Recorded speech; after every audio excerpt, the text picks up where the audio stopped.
In this video then we'll look at the beginning of development, looking into the ovary at an unfertilized egg. It then gets fertilized by sperm which travel down the fallopian tube. So here millions of sperm coming along.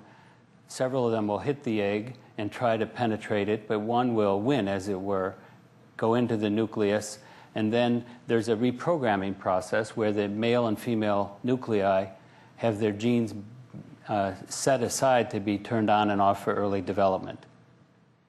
Here you see early cleavage stages occurring, and this is one of the early growth phases.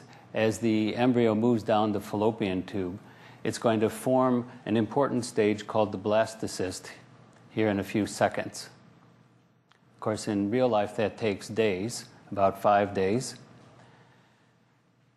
At this stage then, I'd like to draw your attention to the inside of the blastocyst, where there are cells called the inner cell mass, which I'll be abbreviating as ICM. Those are the cells that make the entire animal, and the outer cells give rise to the placenta and other supporting tissues. At this stage, the embryo implants into the wall of the uterus. This is when a pregnancy is really initiated.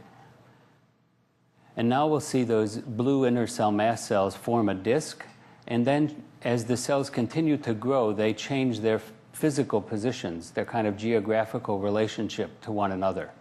And you'll see that represented here as this disc gets transformed into an embryo. Those lines represent sites where cells are migrating in and out. And here's an important stage when the three beginning layers of the embryo, the so-called germ layers, are formed, and I'll come back to that in a few minutes.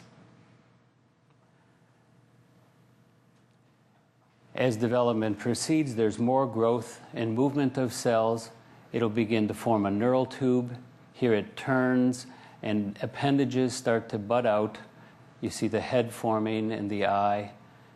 And then eventually we get a small embryo, and some months later, of course, this would be born as a young baby.